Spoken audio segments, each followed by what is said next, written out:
মানে যা যা দেখেছে তারা প্রত্যেকে চমকে গেছে। তুমিও জানো আমি কি বলছি, এইটা কিভাবে বাংলা ছবি হতে পারে এরকম। এবার প্রকাশ হলো ঢালিউডের মেগাস্টার শাকিব খানের নতুন সিনেমা সোলজারের নতুন লুক। প্রকাশের পর থেকেই পুরো সোশ্যাল মিডিয়ার মধ্যে শুরু হয়ে গেছে তুলপাড়। পুলিশের পোশাকে বসে থাকা শাকিব খানের রাফ এন্ড হাফ লুক পুরো সোশ্যাল মিডিয়ার মধ্যে আগুন ধরিয়ে দিয়েছেন তিনি।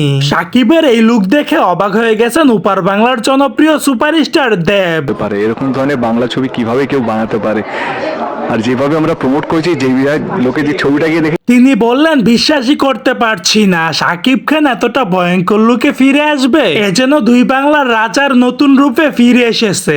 সুপারস্টার দেব আরো বললেন যে শাকিব খান সত্যি দুই বাংলার মধ্যে রাজত্ব করে বেড়াচ্ছে, আর তাতেই প্রমাণিত হয়ে যাচ্ছে শাকিব খান শুধু বাংলাদেশের নয়, আমাদের কলকাতা বাংলা ইন্ডাস্ট্রিরও গর্ব।